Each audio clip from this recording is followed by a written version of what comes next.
Everybody, welcome back to Saturdays in the SEC episode 97. We're here to recap week nine.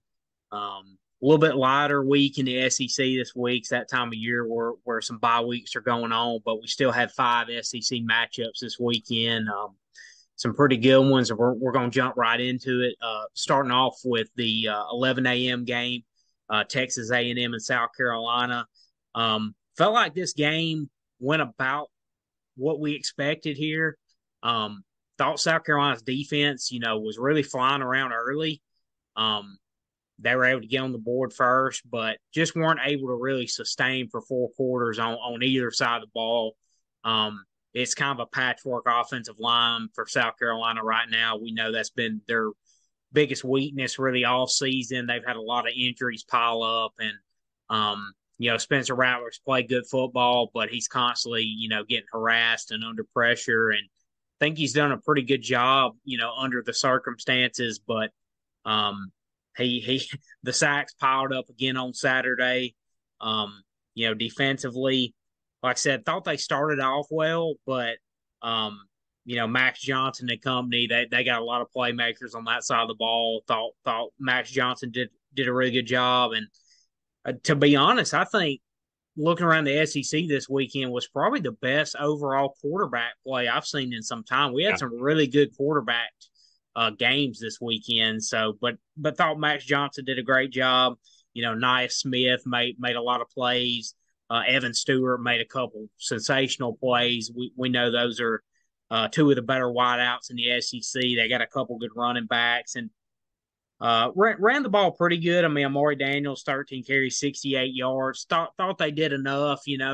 Um, Thought there was a few times they had to settle for field goals that they weren't able to quite finish drives, but give South Carolina credit to be able to hang in a little bit. But all in all, South Carolina just wasn't able to sustain that effort for 40 minutes, which has been a little bit of a problem for them. But kind of what you see in this game, and kind of did it go about the way you expected it as well?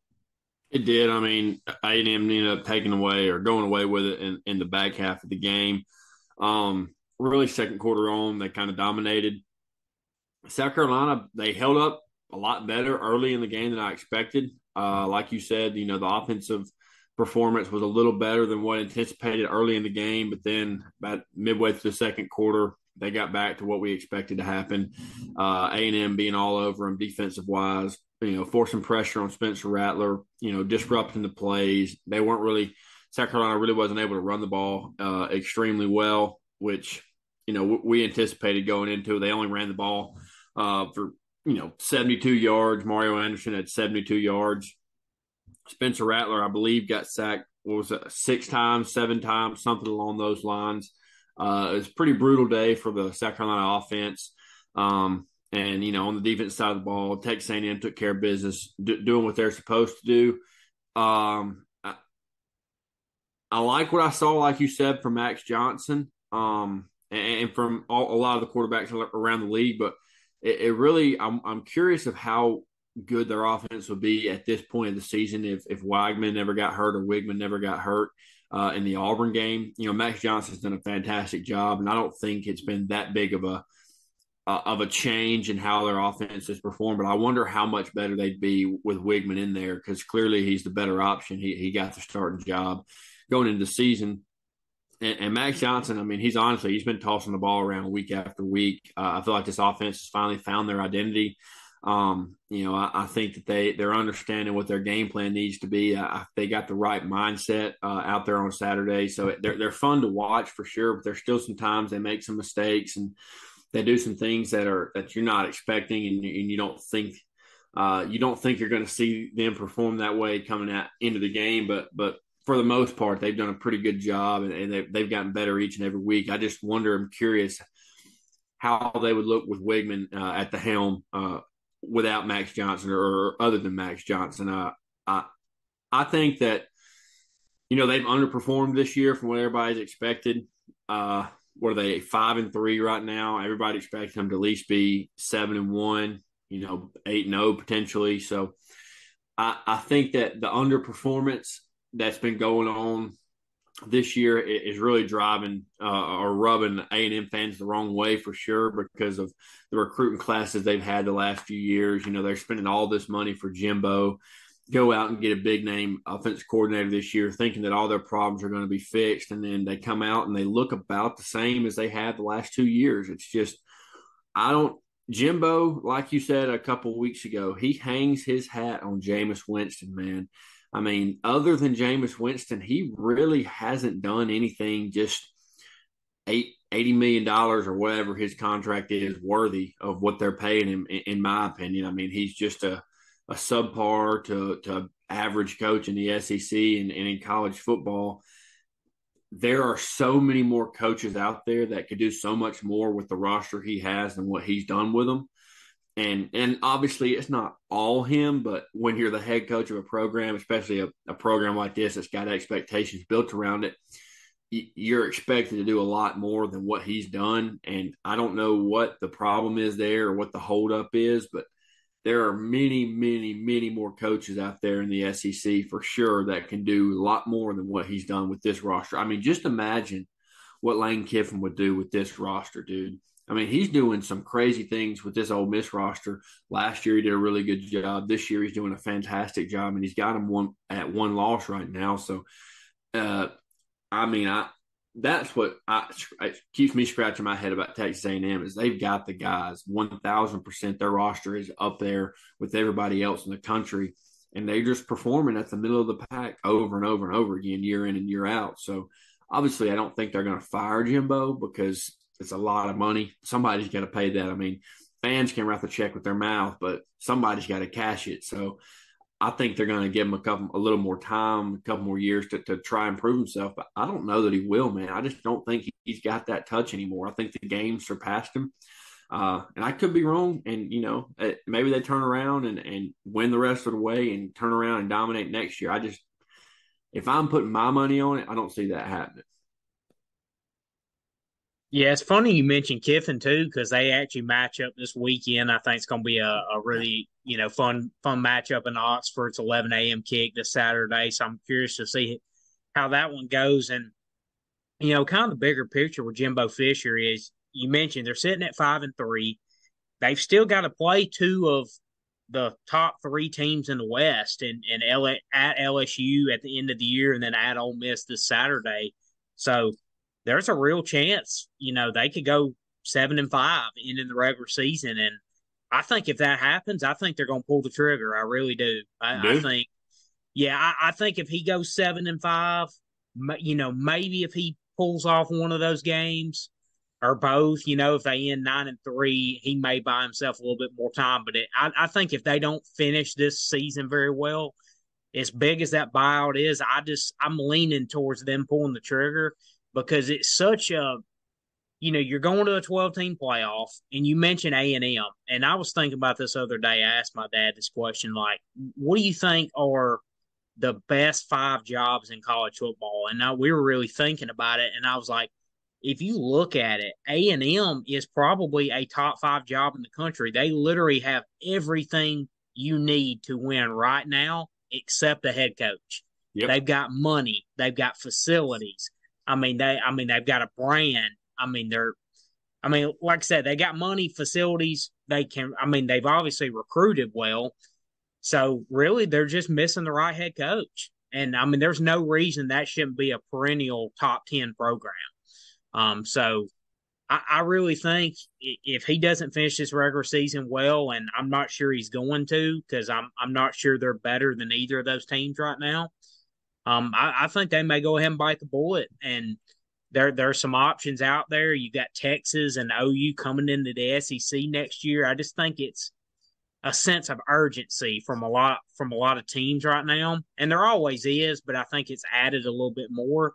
And I think it's possible they could pull the trigger, even being at that amount of money. But I just don't think they're going to stand for this kind of performance much longer.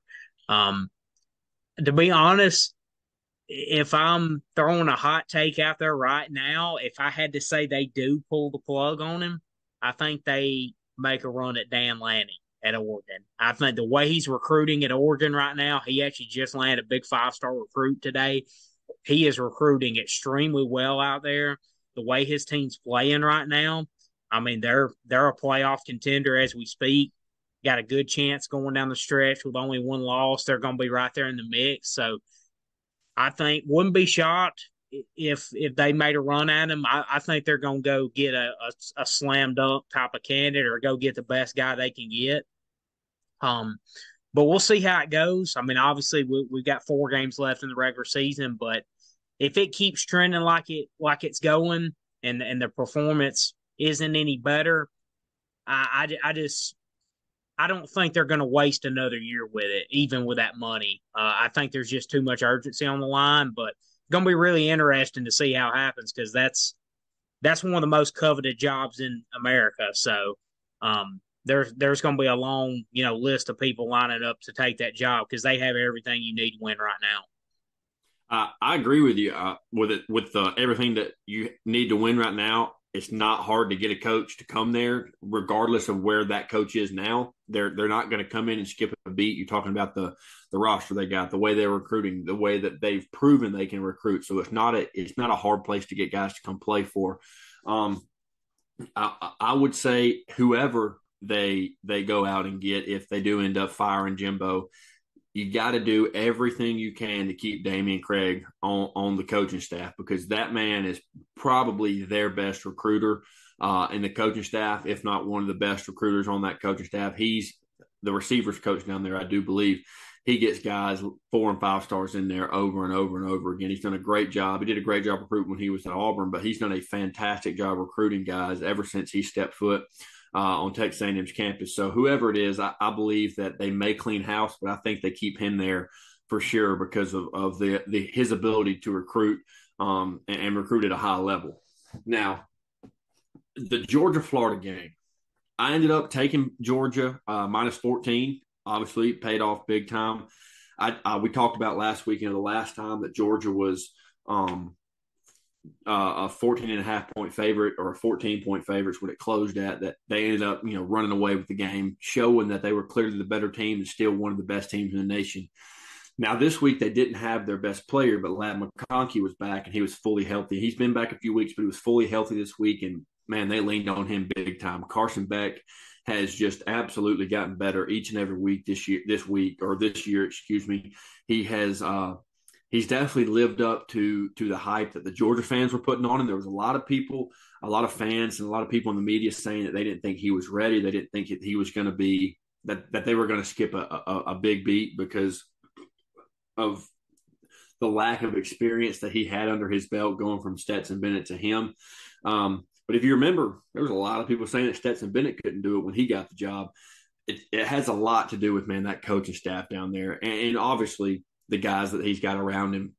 If Carson Beck's at, Kentucky, or if he's at Vandy or Auburn right now, probably not putting up the same type of numbers. But, man, he is surrounded by Ferraris. And he's got the keys, man. I mean, he could drive whichever one he wants to. He was spreading it out all over the field this week. A bunch of different guys catching passes, which he's been doing that all year. We talked about that a couple of times a few weeks ago. But Carson Beck has really, I don't want to say shocked the world because I feel like that's a little bit of a stretch because of he is at Georgia and he was highly recruited and there was a lot of talk around him. But he is playing way outside of his expectations this year, in my opinion, from what I heard from fans and for the media. But Carson Beck is definitely a top quarterback in the SEC, whether people want to admit it or not. I mean, he proved it this week without his best weapon. I mean, you don't have a Brock Bowers on the field at all, and he still threw for 315 yards and 2 touchdowns, no picks. The guy's a gunslinger, 100%. I mean, he threw a couple years ago at a pro day. It might have been last season at a pro day, through to one of the receivers, and there were some NFL scouts talking about, man, this guy he could be something for sure in the future. Like, keep your eye out on him. And so some NFL scouts were already talking about him going into this season, and he's lived up to it, man. The pressure is never too much for him. The moment's never too much for him, and he has found a way to lead this team. He has found his role in this team, and when it needs to be on him more, he succeeds and he pulls through. And when he doesn't need to necessarily be the driving force to that game, he doesn't have to be. But, man, he has done a fantastic job. They ran the ball for 170 yards, but they really leaned on him this game. which kind of I didn't expect to happen with this Florida team because the way Kentucky just ran all over them. I figured Georgia would be able to run all over them.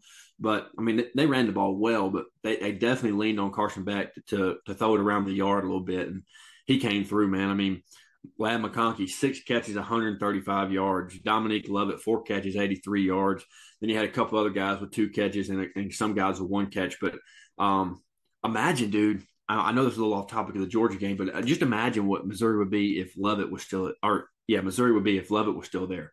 I mean, they've got some guys on there, and they're performing well, but imagine what they would be if he would have stayed. But, anyway, what was your thoughts on this Georgia-Florida game? I mean, it happened about as I expected. I just Florida much better than what I expected him to be this year.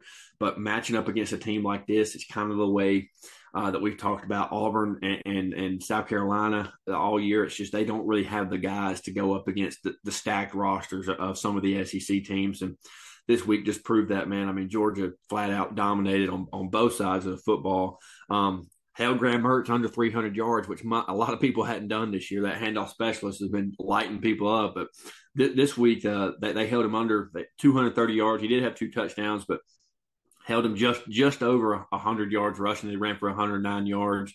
That includes the sacks, though. So without the sacks, they ran for like 120, 130 yards. But this Georgia offense, man, even without Brock Bowers, they can't stop them. And Lad McConkey last year, I mean, especially in the national championship game, the man had 2 touchdowns, and he was a big part of that offense. And he showed it again this week. He's fully healthy, and when he's fully healthy, he's a force to be reckoned with.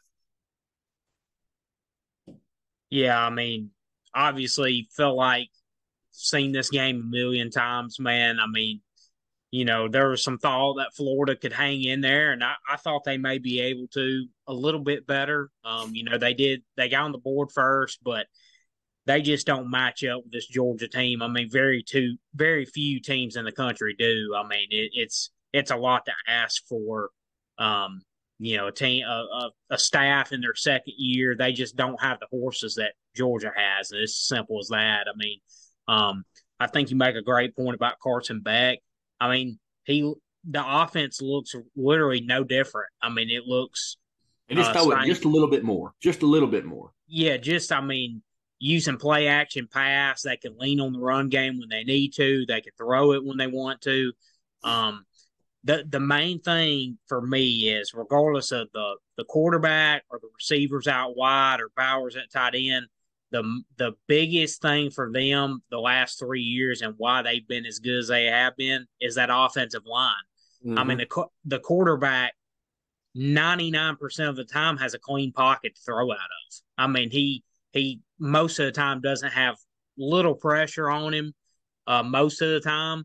And when you give even an average, but you're talking about an average to above average college quarterback with those weapons on the outside, even if you don't have like necessarily Marvin Harrison Jr. or Buka on the outside, like you may not have like first round studs necessarily, but you've still got, really good quality wide receivers and obviously a beast at tight end.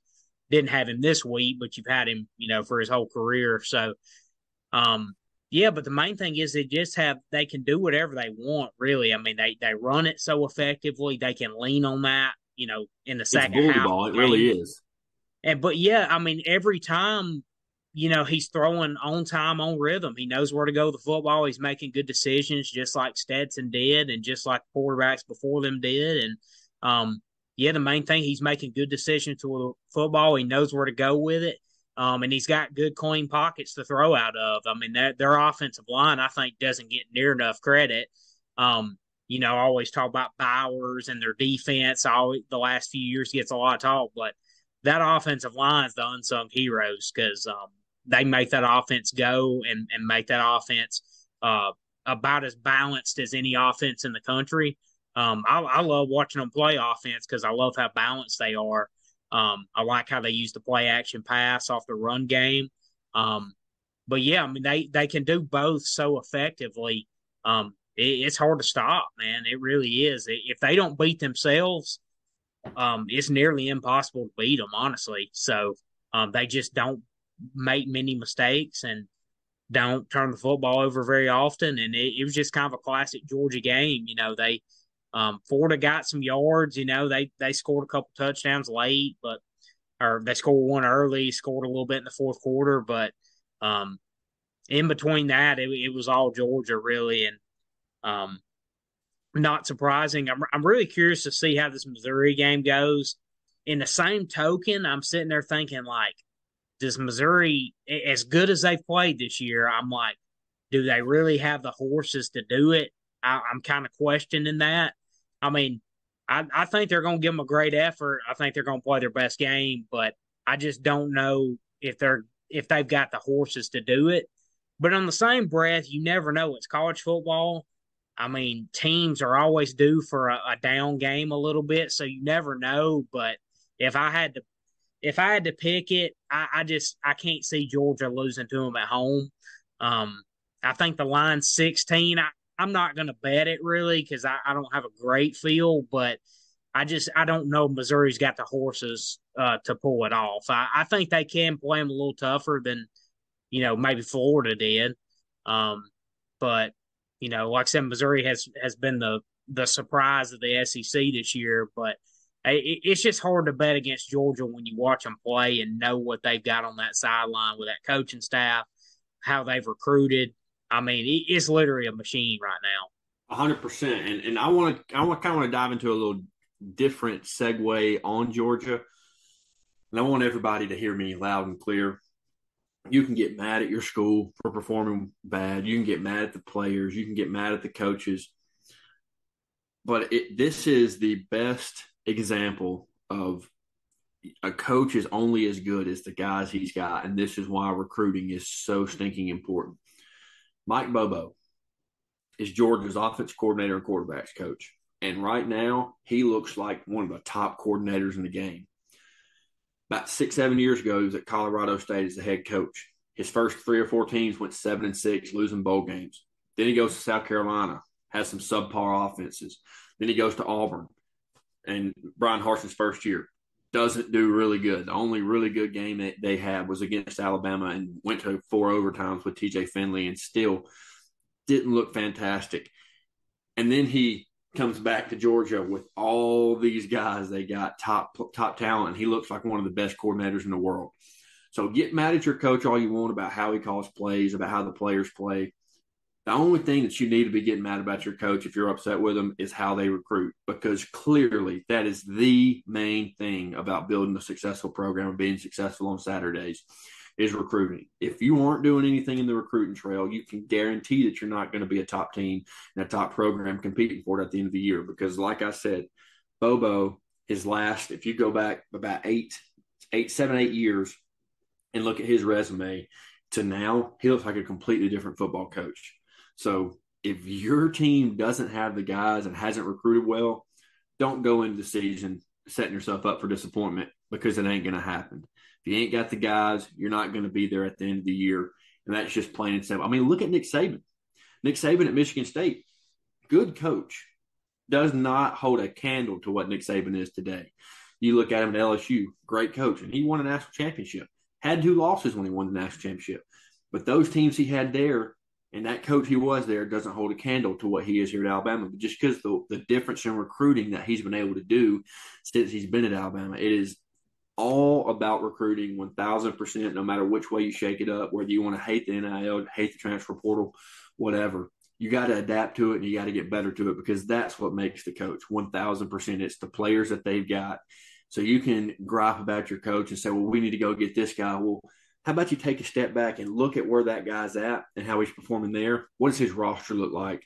Because when he comes in, if his roster is half of what he's got at the place he's dominating at, he's not going to dominate right when he comes in. You've got to give him time to recruit. I mean, this is the perfect 1,000% perfect example of a coach is only as good as the guys that he's got performing for him. Yeah, I kind of want to make one point real quick about Florida, kind of going off that same token you just kind of went off on to before we get in this Auburn Mississippi State game. But kind of a prime example again, a lot of heat's been on, not really so much now, but earlier in the season, you heard a lot of chirping after the Utah game about Billy Napier and how bad they looked and things like that. But I'm like, again, I mean, Kirby, even after the game Saturday, made a little shot at Dan Mullen, talking about how he didn't like to recruit. Mm-hmm. So Florida comes in, he doesn't inherit. I mean, there's some good players on it. Don't get me wrong, but the total roster as a whole is not up to top of the SEC standards. Obviously, that's why Florida's not quite there yet. Even though they've been okay so far this year, but again, people are like, "Oh, Billy Napier, like they look so poorly coached and all this and all that," earlier in the year, and here they are. They've kind of ride the ship a little bit, but again, he's got the third ranked recruiting class currently for 2024. Like, I mean, you got to give a guy time to get his guys in there, and you're not going to fire a guy in his second year, like week two of his second year, when he's got the third ranked recruiting class coming in. I mean, obviously going to be a top five, top seven class probably at worst. So it's like, I mean, you got to give these guys time to get, because really you can do the transfer portal all you want to, but you still got to have a great base of high school recruiting.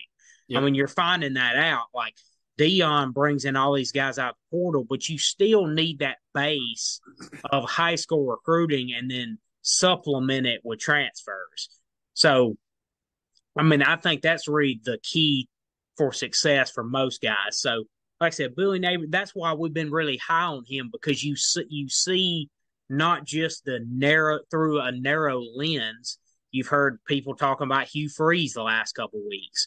Talking about, oh well, it needs to be Cadillac, or oh, he's not this and that. But I'm like, you're looking at it through such a narrow lens. You got to see ahead of just this week or this season and see what's coming down the pipeline, and give him a chance to really, you've already seen the waves he's made on the recruiting trail. So I think this pertains to a number of different guys in the Mm-hmm. SEC.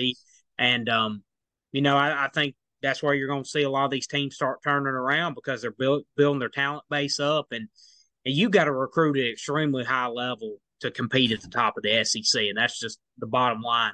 Teams like Auburn are not there yet, Yep. but you can see it coming. So it's like, why would you want to mess with that? You got to give a guy an opportunity. Just like Billy Napier, they're not there yet to really compete at the top of the SEC, but it's coming. Like you see it coming down the pipeline. I think people just look at it from such a narrow lens of right this second that they can't really look ahead and see what's coming.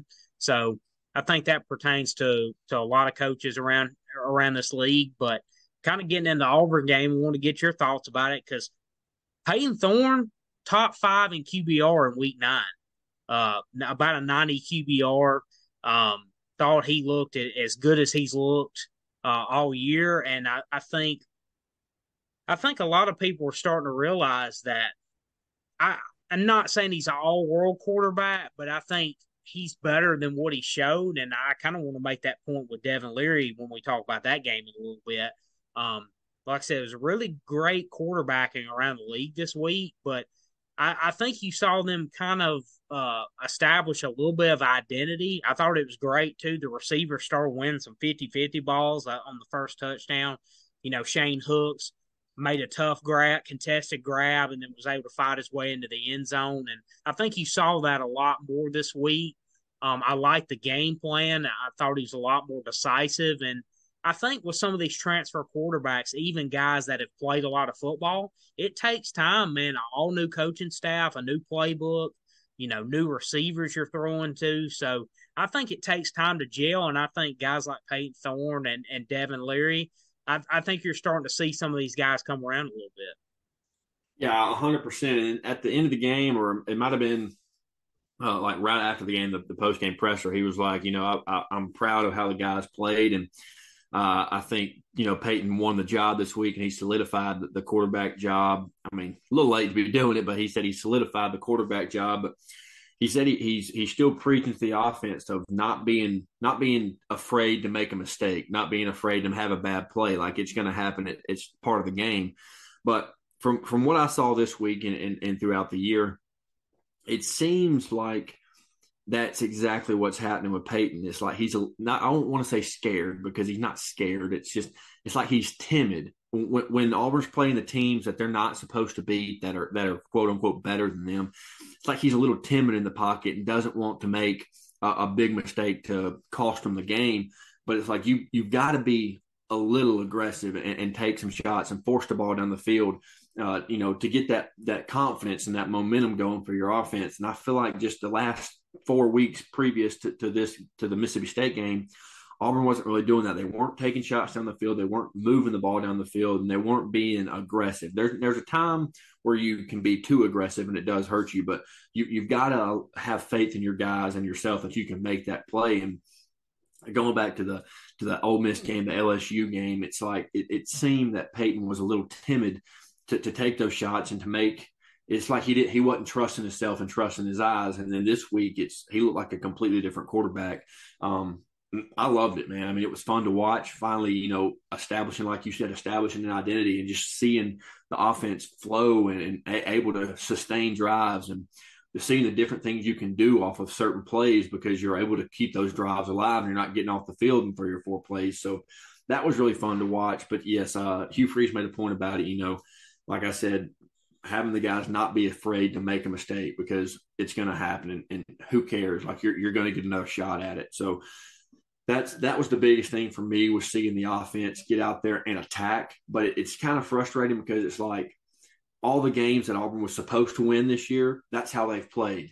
But in the games that they weren't supposed to win, it seems like they were a little timid and making plays and getting things going. And so going forward through the rest of the next 3-4 weeks, got Vandy, then Arkansas, then New Mexico State, then Alabama. I think the offense is going to look much better than what it has because, like you said, you've got that camaraderie built. You've got the trust in your guys. You understand the timing of the routes, how guys run the routes. Things like that. You're forming that relationship, that on-field relationship with those guys, and that does make a big difference. Everybody being on the same page. But the running game got going this week, and that was the biggest thing to me. Was not saying that Mississippi State is just a dominant team, but the strength of their team is definitely defense. And so I was concerned that Auburn wasn't going to be able to have a lot of positive drives and sustain a lot of drives, and it may be a lower scoring game. But I was wrong, and I'm proud that I was wrong on that aspect because the defense, they played well, held them to 13 points. They really, I don't believe Mississippi State ran the ball,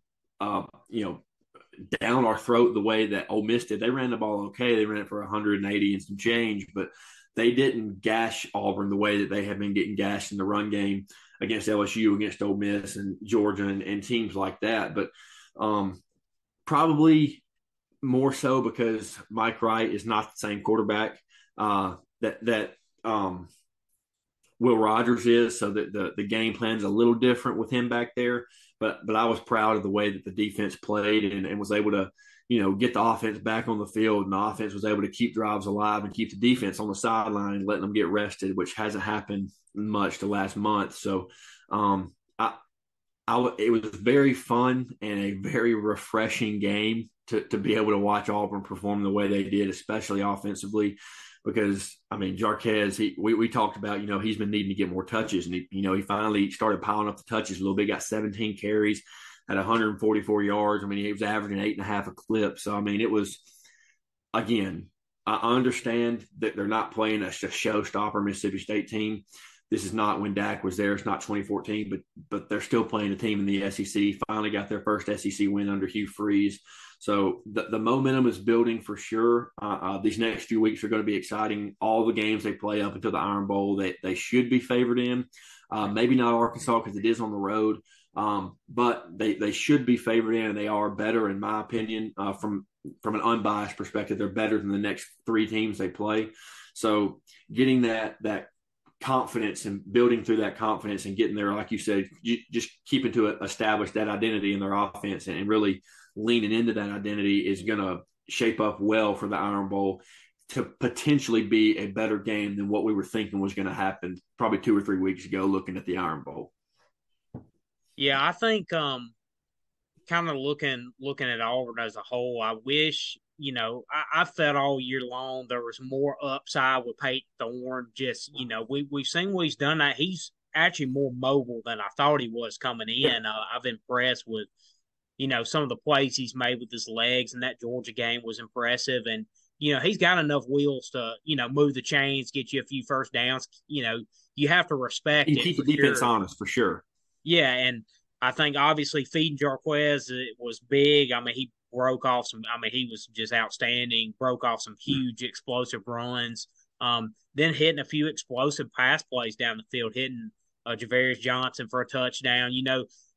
To really get your offense going, man, you got to have some explosive plays, and the defense has really got to fear you being able to stretch the ball down the field a little bit. You saw that more this week, and I just kind of wish they would have committed to Peyton Thorne a little bit earlier because as you've talked about this all season, you've not liked the yanking of quarterbacks so often, and I feel like that's probably played into a little bit of Peyton Thorne specifically not being as aggressive because there's nothing that gets you bench faster than turning the football over. Yep, And I 100%. think, when you're constantly, you get a series and then you get yanked out at the end and then you're kind of in and out, I feel like you're trying to kind of take hold of the job for real. And I feel like too it makes you a little timid. You're so like you said, not scared, but you're just not wanting to turn the football over because that's going to get you benched quicker than anything. Mm-hmm. And I feel like that may have had a little bit of effect. I mean, obviously, I'm not in his psyche here, but you know, when you're kind of still in a quarterback battle, so to speak, you don't want to maybe be quite as aggressive. And I feel like if they would have just let it ride with him early and be like, "Hey, you're our dude. Like we're leaving you in. Like we're gonna learn with you, grow with you. Like we want you to be aggressive and take some chances, and we're not gonna pull you the first second you make a mistake." And kind of swap you in and out. I feel like that would have helped a little bit more, maybe. But now with this performance, and you mentioned, going these next few weeks, they got some winnable games. They're favored by double digits against Vandy. They should be favored on the road against Arkansas with the way they're kind of going right Mm-hmm. now, and then obviously at home against New Mexico State. So I think you got a good chance of sitting 7-4 going in the Iron Bowl, and being really about where you should be. Honestly, Yep. I mean, I really think you're going to look back at the end of the year. I had them going about 7-5. That's about what they're trending right now. If you go based off who they should beat and who they shouldn't beat right now, so I think you're going to look back at the end of the year and go, they're about where we thought they would be, about where they should be based on where the roster is right now. So, I mean, really, I don't know what more you can expect, from that aspect of things. Because just say you go 7-5, you lose the Iron Bowl, but you win these other three. That'll have you 7 victories really against teams you're better than. And the 5 you lost to were all teams that were clearly had better rosters than you. Yep. So you really can't be disappointed in that, honestly. Like you said, I mean, it's about where they should be. Um, let's talk about this quarterback play, though. I mean, I'm enjoying this quarterback talk. We haven't had a lot of teams on the same week just have dominant quarterback talk, but you mentioned Devin Leary earlier. What were your thoughts on Devin Leary this game? I know they didn't quite get it done, but they played Tennessee much better than I expected them to play based off their last 3 weeks going into the Tennessee game. Yeah, I think kind of like a little like Peyton Thorne, man. They were able to, and Kentucky has better wideouts than Auburn right now. I mean, Yeah. Dankey is emerging star. I mean, Barry Brown's a really good option. Tavion Robinson. So we've talked about it all year, and even in the preseason, like we believe in Kentucky's weapons, and we know what Ray Davis has done this year. He wasn't a huge factor in this game, and give Tennessee a lot of credit. That was their game plan to really limit that run game and not let them get going. But Devin Leary, I thought was outstanding. I mean, I thought he made a lot of high level throws, made really good decisions with the football. And their offensive line really held up better than I thought and gave Yeah. him clean pockets more often than not, honestly. So yeah, I think it looked like the Devin Leary we kind of expected and what we saw at NC State. I mean, this was the guy 2 years ago. I believe threw 35 touchdowns to 5 interceptions. I mean, this is a guy that's a good talent. So, um, but kind of like I mentioned with Peyton Thorne and some other transfer, quarterbacks, I just think it takes time in a new system, new coaching staff, obviously all new, skill players and offensive linemen around you. I think it just takes time to get that continuity going. And I think for the first time this week, you really saw it kind of all come together for Kentucky.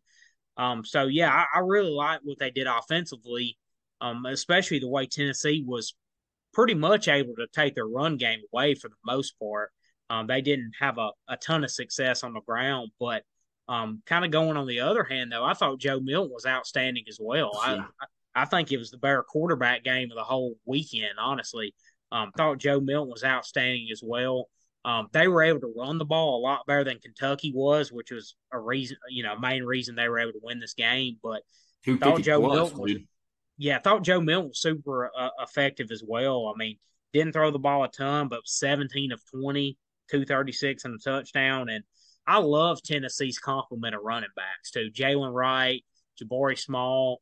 Um, I cannot think Dylan of his name. Sampson. Yes, Dylan Sampson. Thank you. I mean, he really kind of took over the second half, and Mm-hmm. but I love the game plan for Tennessee. Like the plan from Kentucky. I just thought it was a well played game overall. I did. I took Tennessee -3. Ended up paying off. I thought they were the better team. I thought they would play. Uh, I thought they would be beat them by a little bit more, and they had them. And then late in the game, Kentucky, they made a strong push in the second half. Scored, they scored 10, so they tied in the second half. But I mean, early in the game, I thought, man, Tennessee's about to run away with this. I mean, they were up, scored 10 in the first, and then they scored a touchdown and two field goals in the second half. And I'm like, Tennessee's about to run away with it. And then Kentucky just came barreling down in the second quarter. Scored two touchdowns in the second quarter, and then another one in the third quarter. I was like, all right, we got a game on our hands. So this was definitely, in my opinion, the best game of the weekend. A nightcap game. I don't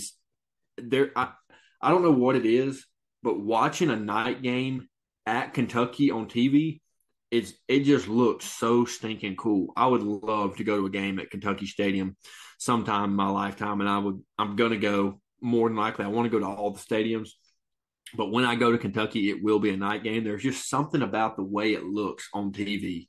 It looks different than any other stadium. I don't know. I love the vibe of it, a night game in Lexington. But yeah, they both teams ran the ball fairly well. I mean, what Kentucky have? Kentucky ended with 72 yards. So I guess it looked better in the game than what the stat sheet says. But Leary had 372 yards passing with 2 touchdowns. So like you said, I mean, it was definitely a quarterback duel. Joe Milton kind of channeled it a little bit of a Hendon Hooker-esque, throwing the ball around. I mean, had 4 different receivers with 3 or more catches, and all of them had 30 or more receiving yards. So they really put on a show this weekend. Like you said, I did take the live bet the over, didn't quite get it. Got it right after halftime over 66 and a half, and didn't quite get that. But, all in all, it was a really fun game to watch. But, man, we talked about last week at the end of the podcast how good Week 10 is shaping up to be. I mean, you got A&M, Ole Miss, Arkansas and Florida, which those teams are about even, so that's going to be a good game. But Missouri and Georgia, Kentucky, Mississippi State, and then obviously LSU and Alabama. Give me your thoughts on the Week 10 matchups in the SEC going into it, because this has potential to be one of the best weeks in the SEC all season. Yeah, I mean it's going to be huge. I can't wait. Obviously, you mentioned the 2 big battles on both sides of the SEC with Alabama, LSU, and obviously Missouri and Georgia. Obviously didn't think the Missouri Georgia would be as big as it is, but Yeah. but here we are, and like I said, Missouri's really been the Cinderella of the SEC so far, as you could say. So, but yeah, I can't wait for these matchups. Really looking forward to the Ole Miss Texas A&M matchup as well. I think that's going to be a lot of fun. But I guess kind of getting into the Alabama LSU game a little bit.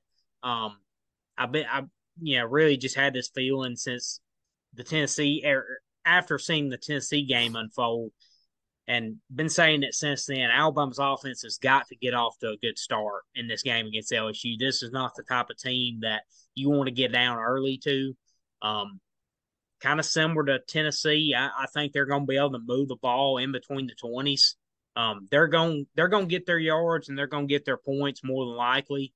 But you got to be strong in the red zone and hopefully hold them to some field goals like they were able to do Tennessee a little bit. But the offense got to get off to a good start and sustain some drives early. Alabama's defense has obviously played the best when the offense is putting some points up or at least sustaining drives and not, if Alabama's offense goes 3 and out, 3 or 4 times in a row, kind of like they did in the Arkansas game, it's not going to be a good night. I mean, you've got to sustain drives against this team, keep that offense on the sideline as much as possible, and force them to put up some points against you. But yeah, definitely getting off to a good start early is going to be critical in this game because you don't want to get into a trap meet. You don't want to have to play catch up to them because this type of offense, they can put pressure on you for 4 quarters. Tennessee was really only able to for a half. Yeah. This offense can do it for 4 quarters. So the way Jaden Daniels is playing, they've got a good offensive line. And we know what they got at wide receiver with Malik Neighbors, Kyron Lacey, Brian Thomas. I mean, they got weapons everywhere. Mason Taylor is a great tight end. So, yeah, it's going to be a battle. I think you need to, if you're Alabama's offense, you got to look going in like, hey, we need to definitely get in the 30s for sure. I think for Alabama's defense, like, hey, if we can hold them, 28 or less, I feel like we got to feel, pretty good about that, honestly. But if I have to make a prediction, I think Alabama, I don't know, 38-28's kind of been my feeling on it. I think maybe Alabama puts it away late, but I think it's going to be a really great battle, great matchup. Does concern me for LSU a little bit. Their secondary's already been their question mark most of the year, and they're pretty banged up back there. Brian Kelly said that Deuce Chestnut, Zay Alexander, and Denver Harris in the secondary are all unavailable right now. So it's pretty up in the air, whether they're going to play or not this week. So we'll see as it gets closer, but that's obviously 3 guys that start back there and play significant snaps. So definitely want to see kind of how that develops over the course of the week, but should be a great battle with, really the driver's seat in the West on the line. Absolutely. I mean, Alabama's defense they're elite. I mean, it's what everybody's used to when it comes to Alabama. Their defense is elite, especially their second half defense. I know we've talked about that a bunch this year. But like you said, the offense is definitely going to have to put some points up to be in chance to win this game because, like you said, LSU, they're going to get theirs regardless. But the thing about Alabama's offense, or the positive note for Alabama's offense, is this secondary is definitely gettable. This defense is definitely gettable. They've gotten better since week 6, 7 when we were talking about them, or 5, 6, 7 being a weaker defense. But this defense definitely has some holes, and you can go over the top on them. They can get burnt deep. They can get caught sleeping. So this shapes up for a high scoring game. I think personally. I think Alabama locks them up in the second half, like they've been doing defensive wise all year to all teams. But definitely, if it becomes a shootout and both teams are having to answer each other, I think it favors LSU. I just don't think it's going to come to that again because of just Alabama's second half defense and LSU's defense being very gettable. And there's going to be some shots to be had for Alabama. It's just if Milroe and company can hit those shots and capitalize on those open plays. But I think it's going to happen. Alabama's a 3-point favorite. I think that's about right, honestly. I think it's going to be a really tight game. I think whoever wins, one of the 2 teams is going to pull away late in the fourth quarter. And when I say pull away, I mean have a final drive that ends up capping off and holding the defense holding the other team. I just think it's going to be a really exciting game, which is what we're accustomed to in the Alabama-LSU rivalry the last 7, 8 years. I mean, I don't remember a game being a non-competitive over after the third quarter game in quite some time. So I think it's just going to, keep going on that stretch and following the history of the LSU Alabama rivalry, especially in recent years. But I think Alabama's finally, we talked about it a couple of weeks ago. They finally found their groove. They're coming into their own, and they understand what it takes for them as a team, both offensively and defensively, to be successful, and they're feeding off each other really well. I feel like that Ole Miss game. I know you talked about it the week that they played Ole Miss, or the week after they played Ole Miss. 100% that was a turning point for their team, because since that week they have played fantastic. They did have a little slip up against Arkansas and late in the game. They still found a way to win, and that's all that matters, is wins and losses in the win and loss column. But I think Alabama is definitely, they have the guys and they have the mindset to go out there and win this game. I mean, they've only lost one, and I think if they line up with Texas right now, even make Quinn Ewers healthy, I think if they line up with him now, I think they beat Texas. Again, about the ifs, we know what I say about that, but I think that Alabama is going to get the better of LSU. I do think it's going to be a really back and forth game, but I don't think it's going to be LSU lighting up the scoreboard the way we've seen them the last few weeks, because this defense for Alabama is 1,000% elite. We've talked about them nothing but positives all year. Even in their loss, they did some really good things. They were just on the field a lot because Alabama couldn't stop turning the ball over or kicking themselves. They were behind the chains a lot. But this game, I think, is going to come down to turnovers. A lot of games come down to turnovers, but whoever can win the turnover battle, I like their chances a lot more in this LSU Alabama game. Yeah, it's going to be really exciting. I like what you said. I think either way, it's going to come down to a team maybe putting a score up late. That's why I think Alabama's going to be up, maybe by 3 or 7 or whatever. And I think they put a late score, whether that's a field goal, touchdown. I think it's going to be a full quarter matchup for sure. Because as I've said, Alabama's offense is not really the one that's going to pull away from people, Yeah. especially when you got an offense on the other side like LSU. And like I said, they're gonna get theirs. I really feel that. I don't think they're gonna get it like they've got it against everybody else, but they're still gonna make their plays and have be able to make some plays down the field. And Jaden Daniels, he's just such a difficult guy to defend against. Man, he's so elusive in the run game. It's just so hard to keep him contained in the pocket, and he's just playing with a lot of confidence right now. And I hope, Kevin Steele, whatever he's doing at halftime, man, I hope he keeps it up, because, man, his second half defenses this year have absolutely been swarming to the football.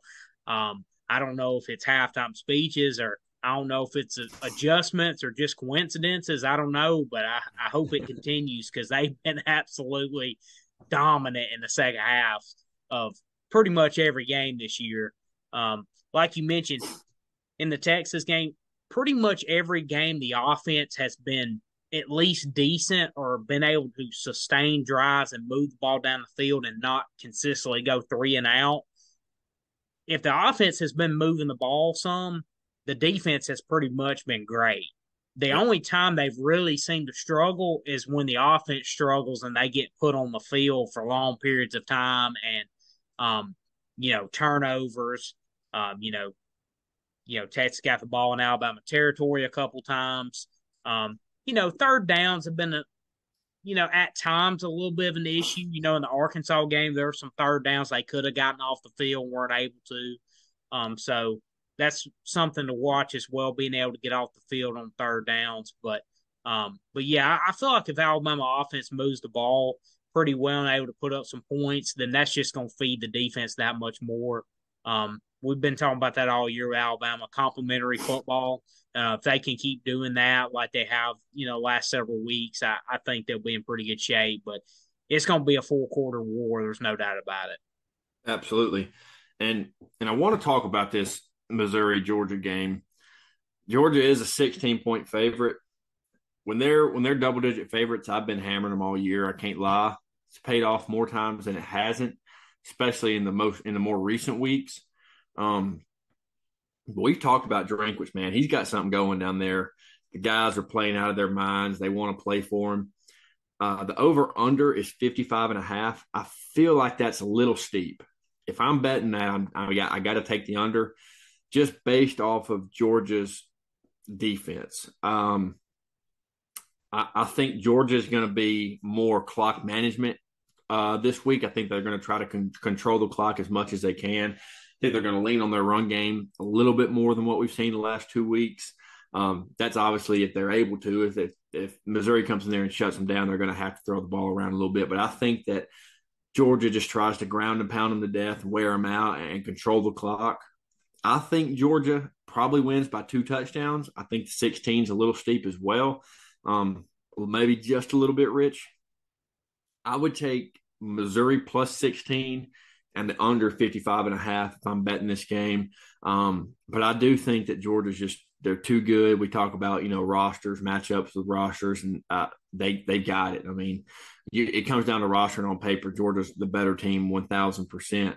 But there's just something about 18 to 22-year-olds, man. They're unpredictable. And when they're up for a game, Missouri is definitely going to be more up for this game than Georgia is. Not saying Georgia's not going to be ready to play and excited, but when you look at the scenario of what's happening, Missouri is going to be – they have nothing to lose, man. I mean, no one's expecting them to win this game. No one's expecting them to go compete for the SEC East in Atlanta. But this is lining up for them to potentially do that if they can win this ball game. So they're going to be playing, nothing to lose. Georgia's got everything to lose. So that favors Missouri for sure because they're going to be playing with their hair on fire. But I just think that Georgia's going to be able to dominate the way we've seen them the last few weeks. And defensively, I don't know that Missouri's got an answer to be able to go up and down the field on this Georgia defense the way that they have been able to move the ball the last few weeks. Yeah, I like what you said too. Honestly, I mean, I think I would probably slightly lean Missouri to cover. I'm like you. I think I like it about in that 2 touchdown range. I think you're going to get a great Missouri game. They're coming off a bye week, as you mentioned. It's the biggest game on the schedule. They win this, they're in first place in the East. I mean, obviously they'll be tied, and then they'll have the head-to-head. So they still got a game against Tennessee and a couple other, pretty good matchups ahead. But I mean, this is everything for them. I mean, they're going to be geared up, ready to go. I just don't think overall they got the horses to do it. It's kind of like you kind of just have to side with Georgia until you see something differently. It's like every time I think, oh, this team may play Georgia a little bit tougher, and it just doesn't happen. I mean, it does occasionally, but it's just like especially, it's like with Georgia, you have to get them early. It's like the longer the year goes on, the better and better and better they get. So it's just with it being, early November, I just don't think in Athens, I just think it's too much to ask. But I do think Missouri plays them competitively. I do think it's going to be a competitive game for sure.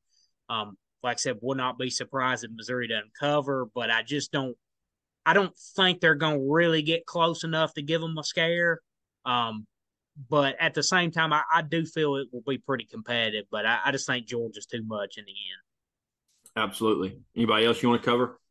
I do want to talk a little bit about this Ole Miss Texas A&M game, and we talked about this several weeks ago. Is there's nobody that's more of a LSU fan this week than Ole Miss? Yeah. I mean, Ole Miss is sitting there with one loss, and you got a scenario here where LSU beats Alabama. Alabama's got one conference loss. With a win over Ole Miss. LSU's got one conference loss with a win over Alabama, and I lost Ole Miss, and Ole Miss has got a win against LSU, a loss. So you got that 3-team, cycle there that would get very interesting. So, Ole Miss is definitely big LSU fans this week, but they've got a big matchup of their own at home against Texas A&M. Only a 3-point line on this game. Do you have a feel either way? Do you think Ole Miss going to cover, or do you like A&M to pull a slight upset? Yeah, no, I think Ole Miss covers, man. I mean, again, Texas A&M, I've heard some not rumors, but I've heard through the media that the players are pretty much like, hey, we got nothing to lose. We're just going to keep going out there and getting better. That's all we can do. They've got a good attitude going into these games. They're not giving up on the season and like, well, we can't win anything. We're not competing for anything, so it doesn't matter. That they're still having good attitudes and positive mindsets going into these games. So I think it's going to be a better game than what some people are expecting. But I just think, man, Ole Miss's offense is clicking right now, and they're tough to stop. They can run the ball extremely well. They convert on third and longs often. Jackson Dart's playing extremely well this season, better than anybody ever expected him to play this year. So I think Ole Miss covers this line. I thought it'd be about a 6.5, honestly, 4.5, 6.5 around that area. But being a 3-point line, I would take Ole Miss. It probably goes up, I think, before it closes on Saturday, before kick. The over-under is 53.5. I also like that over because I think A&M is going to be able to score. But, I mean, we keep going back to the Texas A&M Miami game and what we saw with that. I think Ole Miss is going to be able to move the ball through the air on this Texas A&M defense. They got a lot of weapons on the outside. Trey Knox, man, I believe they're going to continue to hit him for big plays. They've done it every game this year. I think Mississippi State or Ole Miss covers this line. I think they win probably by about a touchdown. Yeah, I'm kind of with you, honestly. I think with it being in Oxford and with Ole Miss still so much to play for, they've been really tough at home. I just think they have enough offense to get it done. We've seen A&M obviously played Alabama really tough, played Tennessee extremely tough. So this is a good football team. I think A&M's better than what their record indicates, honestly. They're not going to get just blown out. I don't think obviously that was a tough game against Miami, but I think the style of game, I think they're going to be in it. But I do think Ole Miss will be a little too much offensively, especially being at home. So I would lean Ole Miss slightly here. I just think they've got everything ahead of them. If LSU can pull one off in Tuscaloosa, then the SEC West gets crazy. So just to say the least. So yeah, I like Ole Miss to win a close one. Couple other games though, I'm looking out of conference. I really think K-State's got a good chance against Texas this week. I think that's going to be a super competitive game. It is in Austin, but Kansas State has been playing some really good football lately. They're the reigning Big 12 champs, so they know how to get it done. I just really like the way they've been trending lately. So I think that's going to be a super competitive game in Austin, especially with, Quinn Ewers out, obviously. And then, you got Bedlam on the other side. Oklahoma's coming off an upset loss to Kansas. Oklahoma State has been playing much better of late, too. So I like the way both those teams are trending. And I think they've got a good chance this week to make two really competitive games and maybe pull off upsets again. Absolutely. I think if I'm betting, we all know better than that. I'm going to bet. The game as of right now that I like the most, Notre Dame's traveling to Clemson. Notre Dame's a 3-point favorite. I think Notre Dame's 2 touchdowns better than Clemson. Clemson is just not the Clemson of the past right now. 4-4, it's insane, man. We got to talk about that a little bit because it's just mind-boggling, really, to see a program that was on the top the way they were, and everybody's seen it coming. I mean, everybody's seen it coming. Like Dabo Swinney has brought this on himself. I mean, he wouldn't adapt. He refused to adapt to the new age college football. Just because you don't like it doesn't mean you don't have to deal with it. Nick Saban doesn't like it, but he's adapting. I mean, Lane Kiffin, he doesn't like it. He's been vocal about it multiple times, not liking the way college football is going. He's adapted to it, and he's performed well in it because he understands what it takes to be successful in the new age college football. Kirby Smart doesn't like it. Just because you don't like it doesn't mean you don't have to deal with it. Tough. You've got to adapt and do what you got to do to stay successful and stay on top of that mountain because everybody wants to be on top of that mountain. Everybody's coming for you, so everybody else is going to adapt. You either got to adapt or you're going to get left in the dust. And right now, he is getting left in the dust. And I don't know what Vegas knows that I don't know. Maybe some girlfriends broke up with some people on the Notre Dame's team and they're distraught or something. But Notre Dame is much better than Clemson. Is more than 3 points better than Clemson any day of the week. I don't care if they're playing at Notre Dame. I don't care if they're playing at Clemson. I don't care if they're playing in the backyard, school playground. It don't matter. Notre Dame is 2 touchdowns better than Clemson this season. No ifs, ands, or buts about it. And two, I want to say honestly, and I look at Notre Dame, they're sitting at 7-2, 7-2. I'm pretty high on like Notre Dame's a good football team, honestly. I've been high on them all year. Yeah, I've praised them a lot. yeah, I like this Notre Dame team a lot. I'm with you. And honestly, just kind of speaking on Clemson a little bit, Clemson should have done to stay on top what Florida State did to get on top in the Mm-hmm. ACC. Honestly, you look at Clemson, added no transfers. They recruit, well through high school recruiting, obviously, not really in the top five, but they Yeah. recruit well, but they don't really add any transfers to speak of. You look at Florida State, went got, Johnny Wilson was a transfer. Keon Coleman's a transfer. I mean, there's transfers littered throughout that roster, but they started in high school recruiting, turned that around, and supplemented it with transfers through the portal, and they've got one of the best teams in the country right now. And Clemson, has went the opposite way, Mm-hmm. and they're 4-4 right now, and it's kind of been brought on themselves. And we've said it all year, and it's kind of been trending this way for 2 or 3 years now. I feel like especially the last 2 years, it's kind of you've gradually seen it slip a little bit, Yep. and I feel like it's all kind of come to a head this year, where it's really fell off, win loss wise. But yeah, if they don't make any changes there, it's going to be the same old until they really embrace portal. And I'm not sure really what their NIL situation is, but until they embrace those two things, and I don't think they're really going to be able to compete, where we've expected them to be and where they have been And in the past. and speaking of Dabo and Nick Saban, and when Nick Saban's not going to coach forever, the dude's either going to retire or he's going to pass away on the sidelines. One way or another, he's not going to be the coach of Alabama for the rest of eternity unless the world ends tomorrow. But 3 years ago, when there was talks about who's going to follow Nick Saban to Alabama, who's going to follow Nick Saban, the number one candidate 100% was Dabo Swinney because his ties there, he played there from Alabama.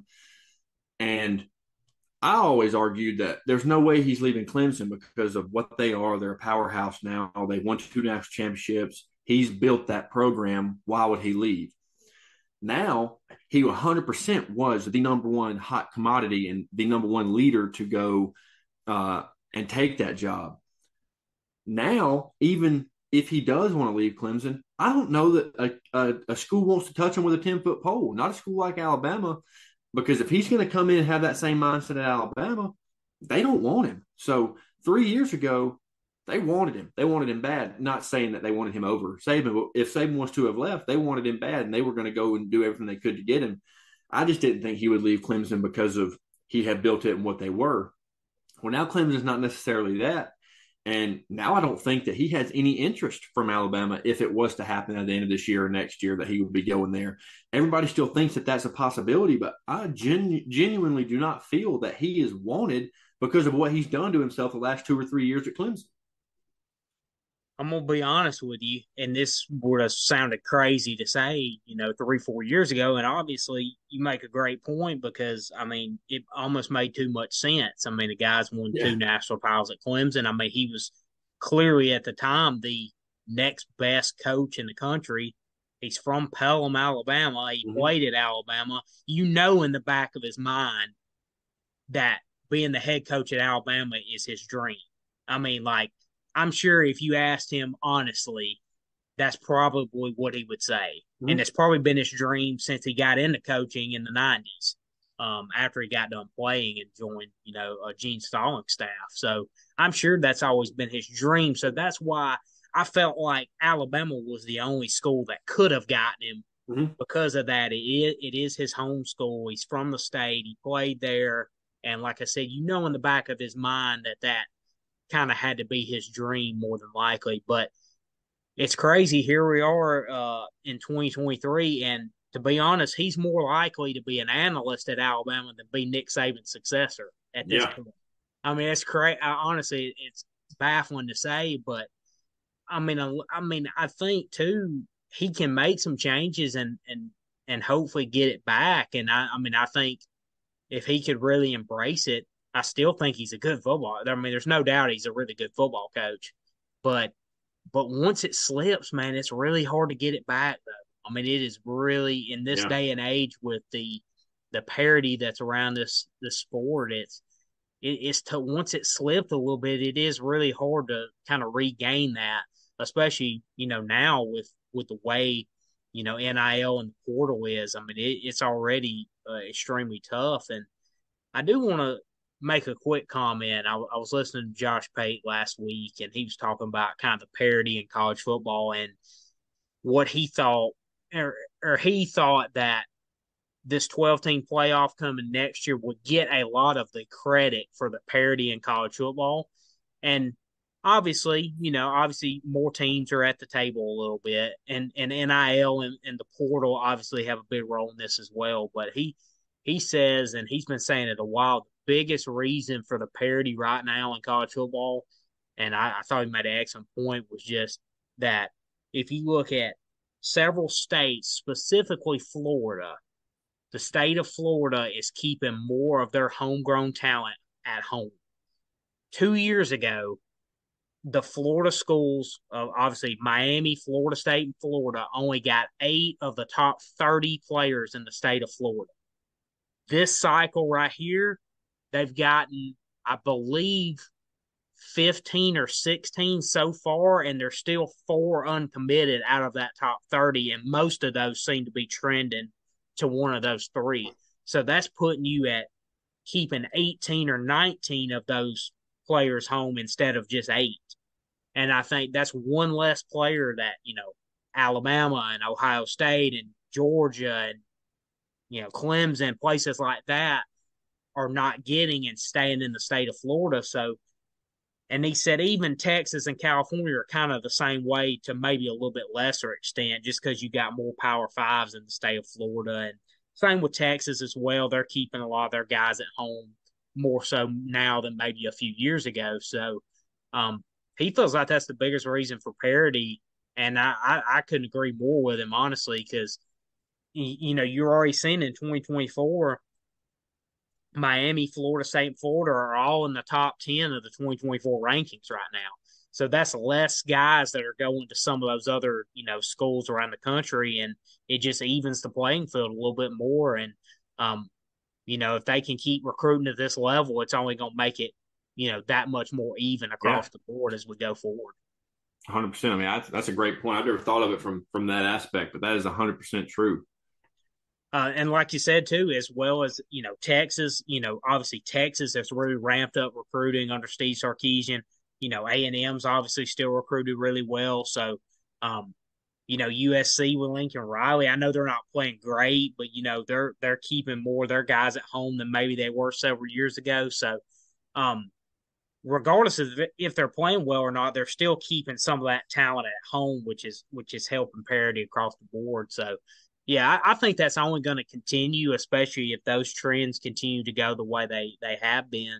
And I think it's in for a really exciting future. So, but he said, he thought the 12-team playoff would get most of the credit for that happening, even though he felt like that really wouldn't have a big role in it. It's more to do with kind of the recruiting aspect of things, and obviously portal and NIL are a big part of that as well. Yeah, absolutely. We really appreciate everybody tuning in. Hard to believe we're already going into week 10. It's crazy to say we're flipping the calendar to November here in the next couple of days by the time y'all are listening to this. So we really, like I said, really appreciate everybody tuning in. Love for y'all to like and subscribe to the channel. It helps us out a lot. Obviously, trying to get our subscribers up as much as we can. But we're in for a really exciting ride down the stretch, and can't wait to meet up and talk about week 10. Absolutely. Thank you, guys.